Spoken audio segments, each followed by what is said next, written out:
504 today. For the student, I think went pretty well. I got all the paperwork in. This is the first time I've had to do a 504. Okay. So part of it was kind of that whole learning piece. Things that I missed. So as I was going through, and of course it was all reflective, I ideally would have liked to have started by reviewing like the teacher observation form and the parent observation form. That they submitted before the meeting? They did. They Okay. submitted it before the meeting, and I had reviewed it, but I didn't review it with them in the room. And that's kind of part of it. The mom was like all over the place. All over the place. Like, I mean, and she has legitimate concerns and all of that, but like, she would like, I'd ask her a question and then she'd deviate and Okay. like do different things. So that made it a little hard, and that made me a little more scattered. So can I ask, did you have an agenda for the meeting? No.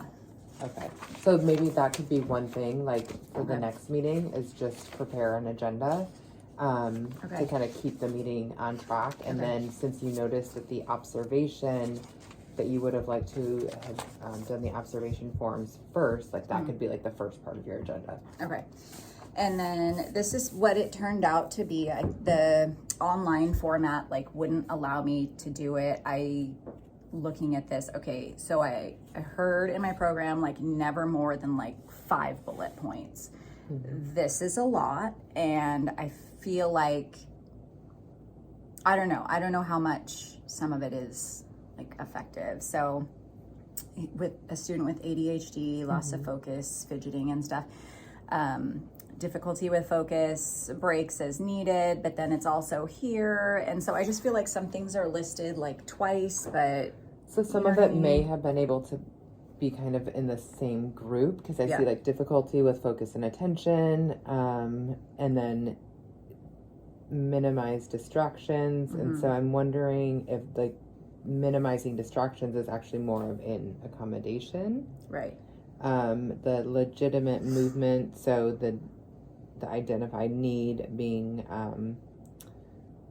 that he needs frequent movement, redirection when off task. And I talked about, okay, how do you want to redirect, or how does he redirect best? And there wasn't anything specific. So it's like the teacher was saying, well, sometimes he needs like a tap on the desk, and other times he needs verbal. So I can't put just like specifically one or the other.